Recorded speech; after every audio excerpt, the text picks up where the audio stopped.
हे मला समजतंय की मी जे पेरलेलं आहे आज मला हे उगवल्यासारखं वाटते मला। याच्याबद्दल मी काही सांगू शकत नाही, जास्त मी काही बोलू शकत नाही।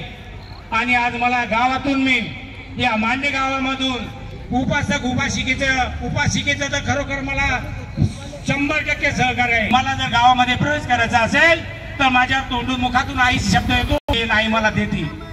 म्हणून या मांडे सारनाथ महिला मंडळाचा मी आभार व्यक्त करतो, आलेल्या उपासिकेचे आभार व्यक्त करतो। आणि मला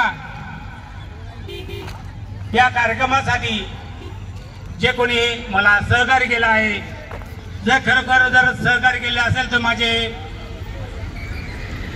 उपासक आहेत, माझे लाडके मेहकर तालुक्याचे तरुण तडफदार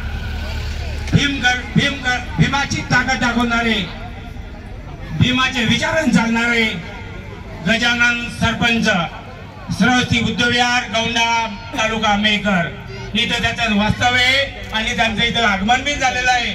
त्याचे मी आभार व्यक्त करतो, हे असं मी त्यांना सर्वांसमोर सांगू इच्छितो।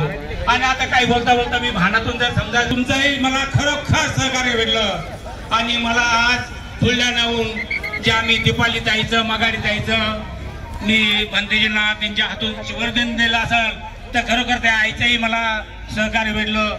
आणि त्याच्यापेक्षाही एक आई आहे माझी, त्याच्यापेक्षा एक आई आहे माझी, ज्या वेळेस तिनं मला मी अकोल्यामध्ये माझं अपेंडिक्सचं ऑपरेशन झालं होतं, तर त्यावेळेस माझ्याजवळ कोणी नव्हतं, भगवान बुद्धच होते। आणि भगवान बुद्धाच्या रूपामध्ये माझी आई तयार झाली आणि मला अकोल्यामध्ये मला सहकार्य केलं। कोणीच नव्हतं पाठीमागं की बा भंतेजीचं ऑपरेशन झालं तर सही मागतात ना। मी अनाथ लोकांसारखं तिथे पडलो, तरी त्या आईचा मी आभार व्यक्त करतो। आणि मी माझे 2 शब्द इथं थांबतो आणि मला जे मार्गदर्शन दिलं सुमन भंतेजीला मी विनंती करतो की पुढचा शब्द काय विचार मांडण्याचेच ते मानू शकते।